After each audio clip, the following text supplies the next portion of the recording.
Hello viewers, আসসালামু আলাইকুম। তোমরা সবাই কেমন আছো? কমেন্টে জানিয়ে আশা করি সবাই ভালো আছো। আজ আমি 3 ধরনের সবজি দিয়ে পাঙ্গাস মাছের অসাধারণ এক রেসিপি করব। আর এটা মুখে লেগে থাকার মতো রেসিপি। তো আমি কিভাবে রান্না করি সেটাই ফলো করো।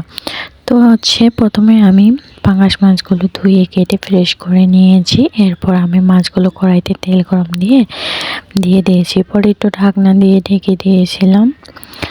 আর এদিকে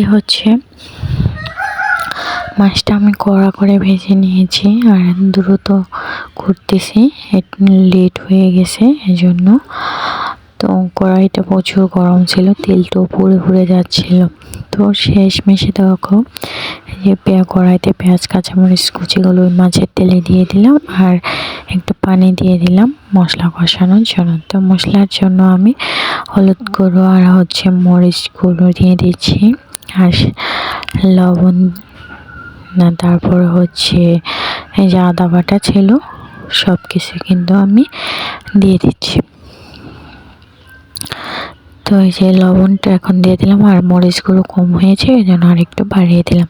তো এখন আমি মশলাটাকে ভালো করে কষিয়ে নেব।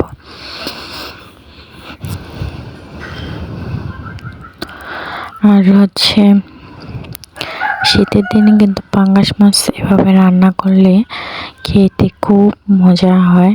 আর বাসি হলে তো খুব আরও বেশি মজা হয়, দ্বিগুণ স্বাদ বেড়ে যায়। তো মশলা কষানো হয়ে গেছে। আর এই যে 3 ধরনের সবজির ভিতরে আমি নিয়েছি সিম, আলু, সিম, তারপর আলু নিয়েছি, সিম, বেগুন আর আলু নিয়েছি। তো এই 3টা সবজি নিয়েছি। তো এই সবজিগুলো এখন আমি ধুয়ে কেটে ফ্রেশ করে রেখেছিলাম। এখন আমি এগুলো কষানো মশলার ভেতর দিয়ে এখন আমি সব মশলার সাথে সবজিগুলো ভালো করে মাখিয়ে নিচ্ছি। আর এটাতে কিন্তু ভালো করে কষাতে হবে। আর এই ঢাকনা দিয়ে ঢেকে দিলে তাড়াতাড়ি সেদ্ধ হয়ে যায় আর দ্রুত রান্নাটা হয়ে যায়। তো আর একটু লবণ যদি বেশি পরিমাণে পড়ে তাহলে কিন্তু তরকারি খেতে ভালো লাগে না। মিডিয়াম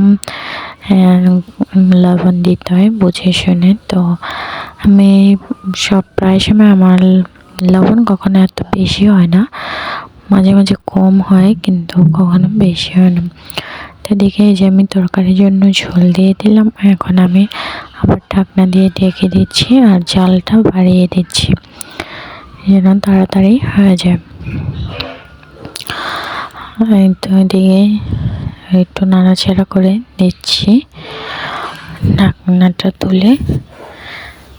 আর পাশেই দেখতে পাচ্ছ একটা মাটির ঘট, ওটাতে আমি চাল ভিজিয়ে রেখেছি কাজের ভাত রান্না করার জন্য। যেদিন রান্না করবো অনেক কথাবার্তা করবো। তো এতে ধনিয়া পাতা দিয়ে দিব এখন আমি তরকারির ভেতরে লাস্ট পর্যায়ে। তো ভিউয়ার্স, তরকারির কালারটা কিন্তু খুব সুন্দর হয়েছে। ভালো লাগলে অবশ্যই কিন্তু শেয়ার করো এবং